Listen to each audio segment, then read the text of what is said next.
മലപ്പുറത്തെ മിക്ക വീടുകളിലും ആഴ്ചയിലൊരിക്കലെങ്കിലും എന്തെങ്കിലും ഒരു താളിപ്പ് കറി ഉണ്ടായിരിക്കും കേട്ടോ. നോമ്പായി കഴിഞ്ഞാൽ പിന്നെ പറയും വേണ്ട, മിക്ക ദിവസം പുലർച്ചെ അത്താഴത്തിന് താളിപ്പ് കറി തന്നെ ആയിരിക്കും. അപ്പൊ ഇന്ന് അത്താഴത്തിന് ഞാൻ മുരിങ്ങ താളിപ്പാനായിട്ട് ഉണ്ടാക്കുന്നത്.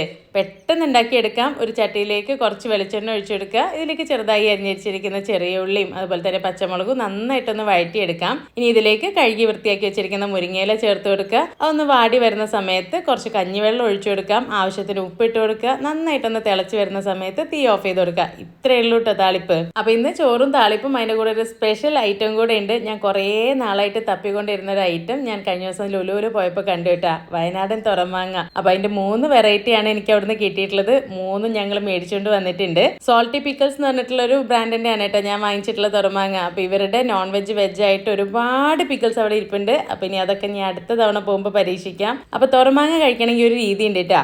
അത് നമ്മൾ തൈരിലോ വെള്ളത്തിലോ ഒക്കെ ചാലിച്ച് വേണം കഴിക്കാൻ വേണ്ടിയിട്ട്. അപ്പൊ ഞാനിവിടെ തൈരിലേക്ക് തുറമാങ്ങയും അതുപോലെ തന്നെ തുറമാങ്ങ ചീന്തും കാന്താരി തുറമാങ്ങയും ഒക്കെ ഇട്ട് കൊടുത്തിട്ടുണ്ട്. ഇതിന് കൈകൊണ്ട് നന്നായിട്ടൊന്ന് ഞെരടി എടുക്കണം കേട്ടോ. ഞാനിപ്പോൾ എല്ലാവർക്കും കൂടെ കഴിക്കാനുള്ളത് കൊണ്ട് ഒരു സ്പൂൺ വെച്ച് മിക്സ് ചെയ്തേ ഉള്ളൂ. അപ്പൊ ഇനി ചോറിന്റെ കൂടെ കുറച്ച് താളിപ്പും തുറമാങ്ങയും ഓംലെറ്റും പപ്പടം എല്ലാം കൂടെ കൂട്ടി കുഴച്ച് കഴിക്കുക. ഇത്രയും മതി കേട്ടോ, ധാരാളമാണ്. അപ്പൊ എന്തായാലും വയനാടൻ തുറമാങ്ങ ഒരു രക്ഷയില്ല, അടിപൊളി ടേസ്റ്റ് ആണ് കേട്ടോ. അപ്പൊ ഇതുവരെ കഴിച്ചിട്ടില്ലാത്തവർ ഒന്ന് കഴിച്ചു നോക്കണേ.